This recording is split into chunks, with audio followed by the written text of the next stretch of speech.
বাসর ঘরে ঢুকবো, কিন্তু ভয়ে কলিজা শুকিয়ে যাচ্ছে। শেষে বন্ধুদের প্যারায় বাগের গুয়ায় ঢুকতেই হলো। বিছানার উপর ইয়া বড় ঘুমটা টেনে বসে আছে একটা মেয়ে। আমি বললাম, এই যে শুনছেন। কোনো রেসপন্স নেই। 5 মিনিট দাঁড়িয়ে থাকলাম, না সালাম করতেও নামালো না। টেবিলে গ্লাসে পানি ছিল, ভয়ে ভয়ে ঢকঢক করে মেরে দিলাম। আস্তে করে বিছানায় বসতেই বউ বলল, টেবিলে দুধ আছে, খেয়ে নেন। আমি বললাম, ও আমি তো ভাবছি পানি। ভয়েস চোটে স্বাদ বুঝতে পারিনি। খাইছি। ইরা বলল, একাই খাইছেন, বউকে দিতে হয় জানেন না?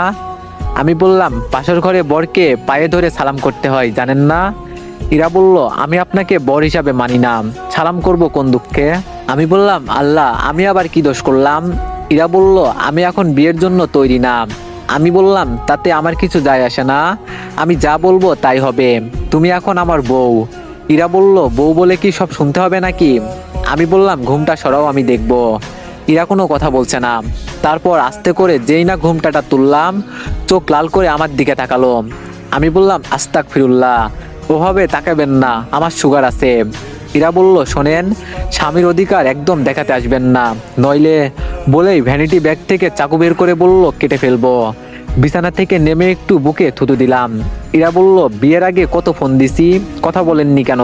আমি বললাম, না মানে হয়েছে কি, আমার ছোটবেলা থেকেই মেয়েদের দিকে তাকাতেই লজ্জা করে। ইরা বলল, উফ লুচ্চা একটা।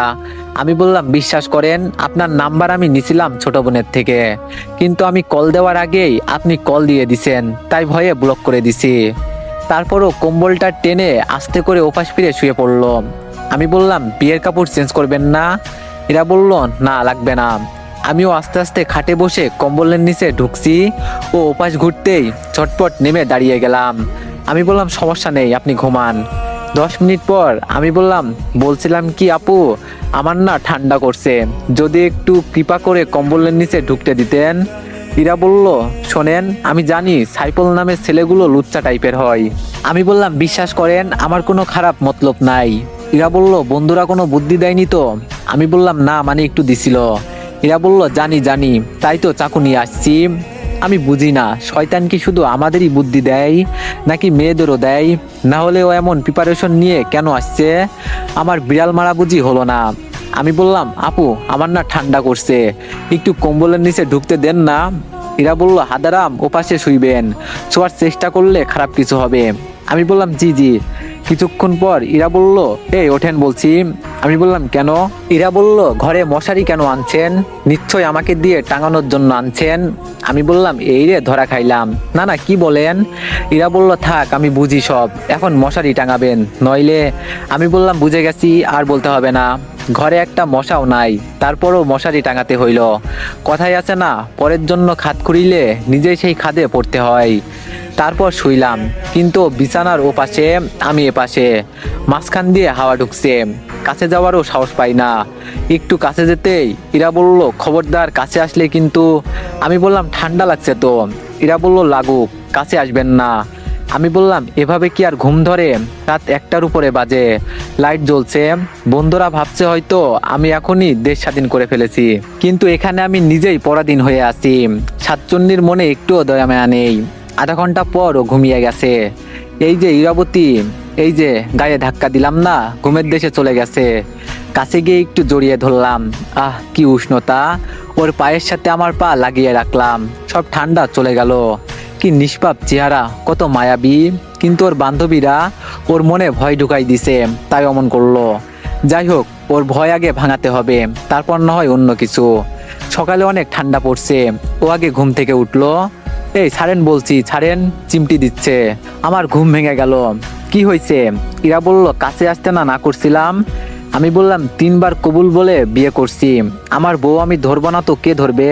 ইরা বলল, দাঁড়ান, আপনার আব্বুর কাছে যদি বিচার না দিই আজকে। আমি বললাম, লে হালুয়া, মান সম্মান বুঝি সব নিলামে তুলছে। ইরা গোসল করতে ওয়াশরুমে ঢুকলো, আর এইদিকে আমার সুগার বাড়ছে। ইরা বলল, যান গোসল করে নেন, খিদা লাগছে। আমি বললাম, না এই ঠান্ডায় গোসল করা যাবে না। ইরা চুপচাপ ওয়াশরুমে গিয়ে বালতি নিয়ে পানি আনলো। ইরা বলল, যাবেন নাকি পানি ঢালবো? আমি বললাম, ওই পাগলি, পানি দিলে বিছানার চাদর কম্বল সব ভিজবে। ইরা বলল, ভিজুক, দিলাম কিন্তু। আমি বললাম, মেরি আম্মা, যারা রুকো রুকো যাইতেছি, জীবনটাই বেদনা, এ ঠান্ডায় গোসল করতে হইল। বের হয়ে ঝটপট শীতের কাপড় পরে নিলাম। ফারিয়া বলল, ভাবি ভাবি। ইরা বলল, ফারিয়া বলল, আম্মু নাস্তা খেতে ডাকছে, আসো। ইরা বলল, তুই যা, আসছি। ইরা ঠোঁটে একটু লিপস্টিক ঘষাঘষি করে নিল, আমার দিকে তাকিয়ে বলল, নাস্তার টেবিলে কি যাবে নাকি কলার ধরে নিয়ে যাব? আমি বললাম, যাচ্ছি। কেন যে সমবয়সী মেয়ে বিয়ে করেছি। ইরা আর আমি পাশাপাশি চেয়ারে বসলাম, পরোটার গোস্তর তরকারি নিয়ে ঝটপট খেতে লাগলাম। এখন এখান থেকে যেতে পারলেই বাঁচি। খাওয়ার মাঝে ইরা বলল, আঙ্কেল আপনার ছেলে না অনেক অসভ্য। আমি জোরে জোরে কাশি দিলাম। থাক বোন, আর বলিস না। ইরা বলল, ও রাতে সিনেমার মতো আমার পায়ের সাথে ওর পা ঘষাঘষি করে, আমার ভালো লাগে না এইসব, নেক্সট টাইম যেন এমন না করে। আব্বু প্লেটে পানি দিয়ে উঠে গেল, আমার গলায় পরোটা আটকে দম বন্ধ হয়ে যাচ্ছিল। আমি বললাম, আম্মু পানি পানি। আব্বু কি মনে করছে কে জানে, কিন্তু সিনেমাতে তো শুধু ওইটাই দেখায়, কিন্তু আমি তো এভরিওয়ান, গল্পটি অনেক মজাদার হতে চলেছে। তোমরা যদি নেক্সট পার্ট চাও তো সবাই একটু বেশি বেশি কপি লিঙ্ক করে দিও, আর একটা করে কমেন্ট করে দিও। ধন্যবাদ।